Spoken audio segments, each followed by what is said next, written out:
ہندوستان نے جو ابھی قدم اٹھایا ہے انہوں نے 5 بڑی تبدیلیاں وہ کر بیٹھی ہیں جس کی وجہ سے ان کی انٹرنیشنل ساکھ ایروڈ ہوئی ہے. وہ ہے کہ ایک بہت بڑا ڈیموکریٹک کنٹری ہونے کے باوجود انہوں نے UN ریزولوشنز کو ڈس ریگارڈ کیا ہے اور ان کو یکسر نظر انداز کر کے اس پورے جو حل طلب معاملہ تھا UN ریزولوشن کے مطابق اس کو متنازع علاقہ ماننے سے انکار کر دیا ہے اور کہا کہ ہمیں UN ریزولوشنز کی ضرورت نہیں ہے. اب یہ ایک ایسا قدم ہے جو ڈپلومیٹک نارمز کے بھی خلاف ہے, انٹرنیشنل نارمز کے خلاف ہے اور UN ریزولوشنز کی نفی کرتا ہے. ایک جمہوری ملک کیسے یہ قدم اٹھا سکتا ہے؟ اس وجہ سے ان کی انٹرنیشنل ساکھ اور پولیٹیکل سٹینڈنگ UN میں ڈیمیج ضرور ہوئی ہے. دوسرا, انہوں نے جو کشمیریوں سے ان کی شناخت چھینی ہے 370 اور 35A کا پردہ اتار کے, ایک طرف انہوں نے انسیکیورٹی کریٹ کی 35A کی وجہ سے کہ اب وہ کشمیر کی جائیداد نان کشمیریز کو بیچ کر وہاں کی ڈیموگرافی چینج کرنا چاہتی ہیں. دوسری طرف انہوں نے کانسٹیٹیوئنٹ سٹیٹس چینج کیا کشمیر کا اور کشمیریوں سے ان کے حقوق چھین کے تمام تینوں فیکشن جن کا میں پہلے ذکر کر رہا تھا ان کو یونائٹ کر دیا. آج کشمیر کی لیڈرشپ مکمل طور پر نا امید ہے ہندوستان کی طرف سے. آج کوئی بھی ہندوستان کی طرف نہیں دیکھ رہا, وہ کشمیر کی طرف دیکھ رہے ہیں. تو یہ ایک بہت بڑا چینج آئی ہے. پھر انہوں نے سیکولر جو سٹانس تھا سٹیزن امینڈمنٹ ایکٹ کے ذریعے انہوں نے جو ہندوستان کے اندر رہنے والی مائنورٹیز ہیں ان کو ایک پیغام دیا ہے کہ یہ ملک ہندوؤں کا ہے, آپ لوگ مائنورٹیز ہو. ایک انسیکیورٹی انہوں نے وہاں پہ کریٹ کر دی ہے. اب جب انہوں نے یہ اور چوتھی چیز کہ انہوں نے چائنا کے بارڈر کو جا کر چیلنج کر دیا.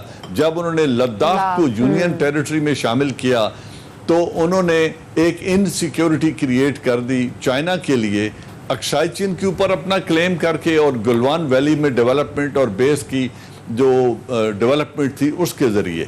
تو اب جب انہوں نے یہ بڑی تبدیلیاں کر دی ہیں تو ہندوستان ملیٹریلی بہت کمزور ہو گیا ہے کیونکہ انہوں نے ایک محاذ چین کے ساتھ کھول دیا ہے, ایک محاذ پاکستان کے ساتھ کھلا ہوا ہے اور ایک انہوں نے بھاری نفری فوج کی کشمیریوں کو سپریس کرنے کی لگائی ہے. تو ان کی آرمی 3 طرف کھچ گئی ہے جس کی وجہ سے ان کے اندر دفاعی کمزوری بہت بڑی لاحق ہو گئی ہے. پھر ان کے اپنی صفوں میں جو انتشار پیدا ہوا ہے, انٹرنل کوہیژن کو جو ڈیمیج ہوا ہے, اور پھر international image as a secular state یا پریڈامنیٹلی ہندو ایکسٹریمسٹ ریاست کا جو امیج بنا ہے جو UN ریزولوشن کو ڈس ریگارڈ کر سکتی ہے, اس پر انہوں نے اپنی ساکھ کو بھی ڈیمیج کیا. اب ان تمام کمزوریوں کو ایکسپلائٹ کرنے کے لیے ایک مضبوط حکمت عملی چاہیے جو صرف زبانی کلامی نہ ہو, اس کی پریکٹیکل مینیفیسٹیشن بھی ہو اور سٹرانگ ڈپلومیسی اور پولیٹکس کے ذریعے بھی اس کو کاؤنٹر کیا جائے. یہ ہے وہ کام جو اب پاکستان کے ذمہ ہے. اسی پر میں احتشام صاحب سے کامنٹ لوں گی. ایک تو احتشام صاحب بتائیے گا کہ آج جس طرح سے گورنمنٹ کی جانب سے یوم استحصال کا جو دن منایا جا رہا ہے, اس پر آپ کو کیا سگنیفیکنس لگ رہی ہے, کیسا اقدام آپ دیکھ رہے ہیں حکومت کا؟ اور دوسری جس طرح سے ابھی جنرل صاحب نے بات کی ہے کہ ہمیں باتوں سے ہٹ کر کوئی اور اسٹریٹجی اپنانی چاہیے, آپ کو کیا لگتا ہے کس طرح سے وہ ہو سکتی ہے؟ میرے خیال ہے میں جنرل صاحب کی آخری بات سے شروع کروں تو زیادہ بہتر ہے. دیکھیں اس سارے معاملے میں پلسز بہت زیادہ ہیں, مائنسز کم ہیں, لیکن وہ مائنسز جو ہے نا ان کو اوور کم کرنے کی ضرورت ہے. لیکن سب سے بڑی بات جو ہے نا کہ اس وقت جو دنیا محسوس کرتی ہے اور خاص طور پہ ہم دیکھتے ہیں پاکستانی ڈائسپورا جو باہر ہے, وہ کہتے ہیں کہ اب وقت آ گیا ہے کہ پاکستان کو بڑی بھرپور سفارتی جنگ شروع کرنی پڑے گی, ایک بڑا سٹرانگ ڈپلومیٹک اوفینسو لانچ کرنے کی ضرورت پڑے گی. لیکن اب ایک زمانہ تھا کہ جب لوگ کہتے تھے کہ یہ کشمیر کا مسئلہ بات چیت کے ذریعے حل ہو سکتا ہے. پاکستان نے بڑی کوشش بھی کی, جنرل صاحب بھی کامنٹ کریں گے اس پہ.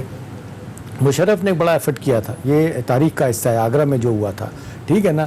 لاسٹ منٹ پہ ایل کے اڈوانی جو رہنما تھے بڑے اور آج بھی زندہ ہیں, وہ BJP کے, انہوں نے جس کو کہنا چاہیے نا کوئی گیم خراب کی اور کہا جاتا ہے کہ ڈیپ اسٹیٹ کے کچھ ایلیمنٹ سے مل کے وہ جو ساری چیزیں طے ہو رہی تھی کہ کشمیر کا کوئی اسٹیٹس بنے گا, یونائٹڈ نیشن کی اس میں انوالومنٹ ہوگی, کچھ سے چلی گئی ٹرسٹیشپ میں چلا جائے گا UN کی, اور معاملہ آہستہ آہستہ بہتر ہوگا, وہ اسکٹل کر دیا گیا.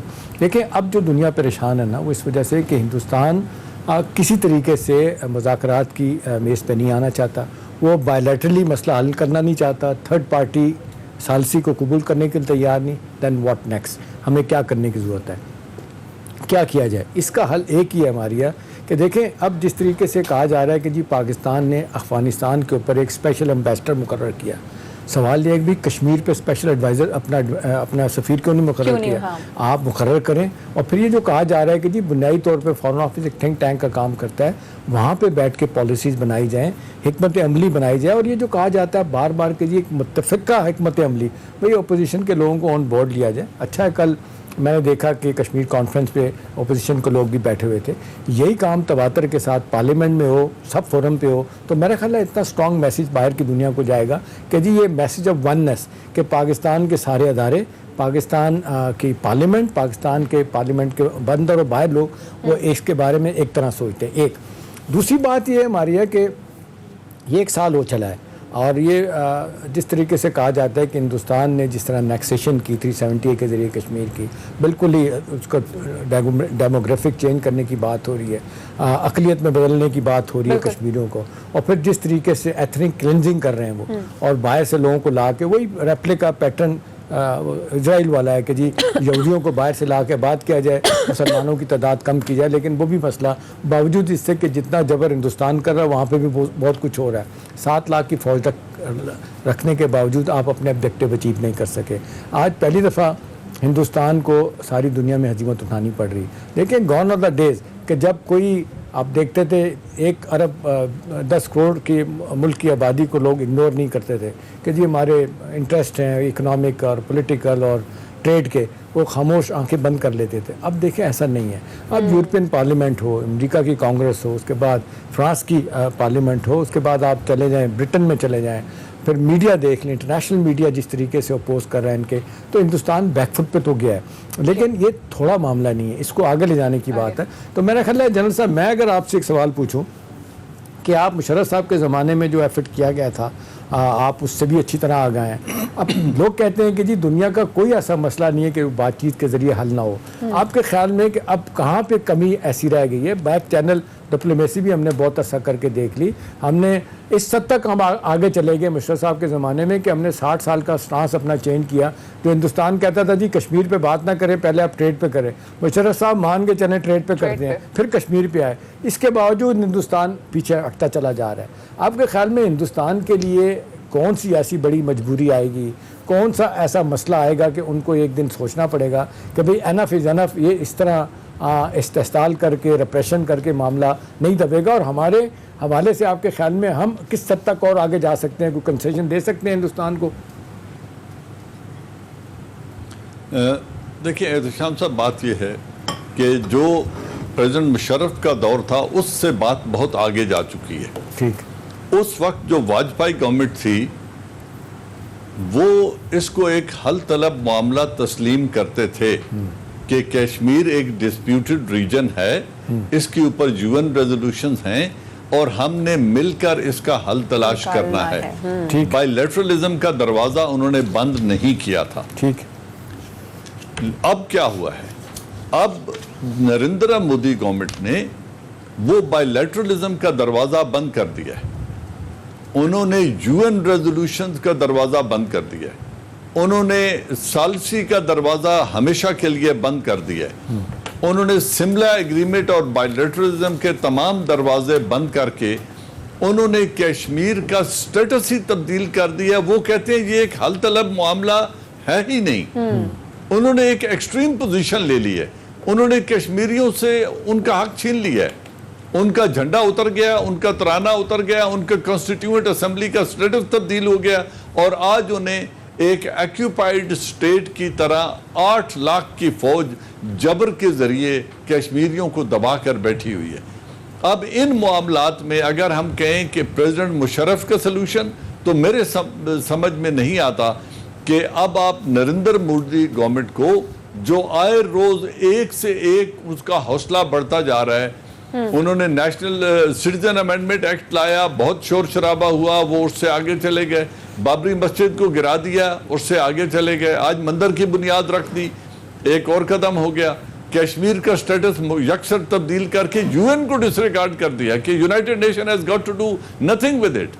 اب جب ایک اتنی ہٹ دھرم اور مضبوط حکومت ہے جس کو ہندوستان کے اندر کوئی ریزسٹنس نظر نہیں آتی, اور اسمبلیاں دونوں لوک سبھا اینڈ راجیہ سبھا ان کی پوری پذیرائی کر رہی ہیں, اور وہاں کی عدلیہ بھی ان کے راستے میں رکاوٹ نہیں بن سکتی, تو اس طرح کی ایکسٹریمسٹ گورنمنٹ کو آپ نیگوشیٹنگ ٹیبل پہ کیسے لائیں گے؟ لیکن جنرل صاحب معذرت کے ساتھ حالات پیدا کرنے ہوں گے. معذرت کے ساتھ جنرل صاحب دیکھیں, جس طریقے سے ہم دیکھ رہے ہیں کہ ایک مدت کے بعد ساری دنیا میں جس طریقے سے اویئرنیس آئی اور جس طریقے سے پاکستان کا نقطہ نظر, اس میں پرائم منسٹر عمران خان نے بھی بڑی محنت بھی کی ہے, دنیا کی لیڈرشپ کو بتایا جا کے کہ جی یہ مودی جو ہے نا وہ کس طرح ہٹلر کی فلسفی پہ چلتے ہوئے اور یہ اس ریجن کو ڈسٹیبلائز کر رہا ہے. سوال جنرل صاحب میرا آپ سے یہ ہے کہ آج یونائٹڈ نیشن کا سیکرٹری جنرل ایک دفعہ نہیں ایک سے کئی مرتبہ یہ کہہ چکے ہیں کہ نیوکلیر فلیش پوائنٹ ہے, اس مسئلے کو حل کرنے کی ضرورت ہے. پریزیڈنٹ ٹرمپ نے کہہ دیا ٹھیک ہے بات نہیں بنی, لیکن انہوں نے کہا میں ثالثی کے لیے تیار ہوں. آج سارے دنیا کے بڑے بڑے کیپٹلز کہتے ہیں کہ جی اس مسئلے کو حل ہونا چاہیے. آپ کے خیال میں کتنا دباؤ ہندوستان پہ آئے گا کہ وہ اس حل کی طرف آئے گا, یا آپ کے خیال میں ہندوستان یہ ڈس ریگارڈ کرتا چلا جائے گا اور پروسیس میں پھر خدا نہ خواستہ کچھ بھی ہو سکتا ہے؟ وہ آپ سینیریو کیا دیکھتے ہیں؟ دیکھیں اس میں دو چیزیں ہیں, یا تو انڈیجنس سٹرگل جو کشمیر کی ہے اس میں پورا کشمیر شامل ہو جائے اور اس سٹرگل کو اس لیول پہ لے جائیں جہاں ہندوستان کی ملٹری لاسز اس لیول پہ پہنچ جائیں کہ اس کو طاقت کے ذریعے مجبور کر دیا جائے کہ وہ اس کے حل کے لیے سوچے, یا اس سٹرگل کو اٹھا کر مین لینڈ انڈیا میں لے جائیں, وہاں پر ان کے خلاف اتنے ایکشن ہونے چاہیے کہ وہ سوچنے پر مجبور ہو جائے. یا دونوں جو نیبر ہیں نیوکلیر نیبر, ان کی فورسز کی موبلائزیشن اس لیول تک پہنچ جائے جس طرح پریزیڈنٹ مشرف کے دنوں میں ایک پارلیمنٹ انڈین پارلیمنٹ پہ اٹیک ہوا تھا اور دونوں فورسز آمنے سامنے آ کر بیٹھ گئی اور پھر جب پریزیڈنٹ مشرف نے یہ 11-12 مہینے پریزیڈنٹ مشرف کی جو لاسٹ نائٹ سپیچ تھی, اس سپیچ میں انہوں نے کہا تھا کہ میری پہلی آفر ہے آپ کو as a president of Pakistan کہ آپ نیگوشیٹڈ سیٹلمنٹ ڈھونڈیں, جنگ مسائل کا حل نہیں ہے.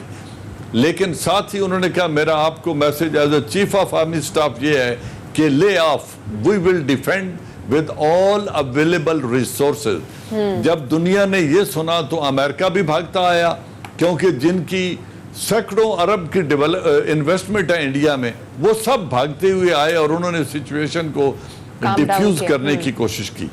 اب یا تو آپ حالات کو اس لیول تک لے جائیں, یا یہ جو آدھا کشمیر ہے جس کو میں سمجھتا ہوں میری سمجھ کے مطابق یہ ایک غلط پالیسی ہے کہ آپ آدھے کشمیر کو تو جنگ سے روک کے رکھیں کہ نہ آپ نے بارڈر پار کرنا ہے, نہ آپ نے کشمیریوں کی مدد کرنی ہے مقبوضہ کشمیر والوں کو, کیونکہ آپ تو آزاد بیٹھے ہیں. بھئی جب آزاد کشمیر اور مقبوضہ کشمیر کے درمیان آپ ایک لائن ڈرا کر دیں گے اور یہ مشترکہ سٹرگل لانچ نہیں کر سکیں گے اپنے اس حق کے لیے جو ان کو یو این دیتا ہے, دونوں پارٹس کو, جو آزاد جموں اینڈ کشمیر ہے اور ایکیپائیڈ کے, اگر ان کو یونیفائیڈ سٹرگل کرنے کا حق ہم نہیں دیں گے تو یہ سٹرگل اس لیول تک نہیں پہنچے گی جہاں ہندوستان سوچنے پر مجبور ہو جائے.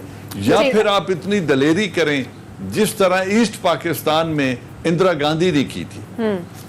ایسٹ پاکستان ڈسپیوٹڈ ٹیریٹری نہیں تھا, ایسٹ پاکستان پاکستان کا حصہ تھا انٹیگرل, وہاں پہ پولیٹیکل انریسٹ تھا, یو این کا کوئی ریزولوشن اس کے اگینسٹ پاس نہیں ہوا تھا.